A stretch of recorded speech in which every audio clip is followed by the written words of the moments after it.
This cenote is definitely a lot deeper than ones that we normally would encounter. Today we got to about 45 meters of depth and still we couldn't see the bottom.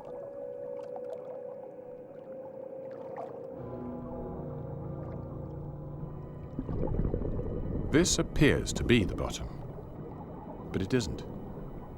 It's a cloud of hydrogen sulfide made from rotting vegetation. It's toxic and corrosive, not somewhere you'd want to hang around.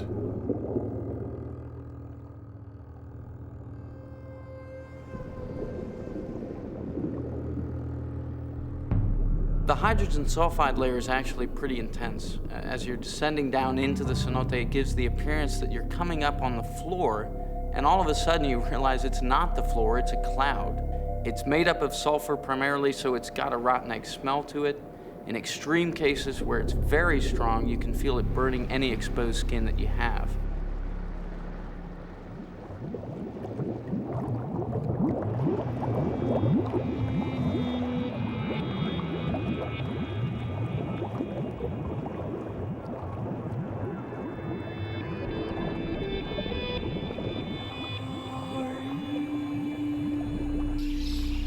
Why are these cenotes so different? They're evidence of a critical turning point in the Yucatan's distant history. Something that was only noticed 20 years ago, when satellites gave us a new perspective on life on Earth.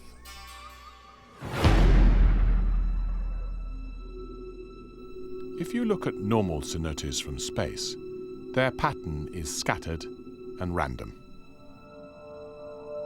But the pit cenotes form a distinct semicircle 165 kilometers across.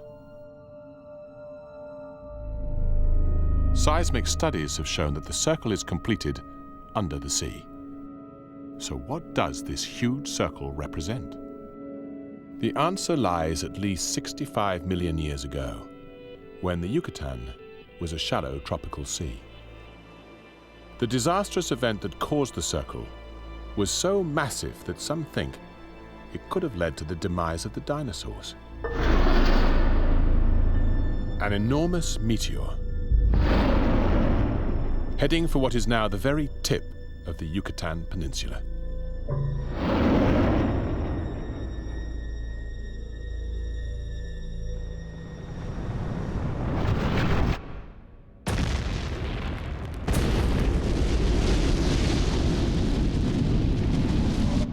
Imagine at the moment that this meteor slammed into our planet, it was so huge that if one edge of it was touching our planet, the outer edge of it would be at the same altitude as a commercial jetliner flies today.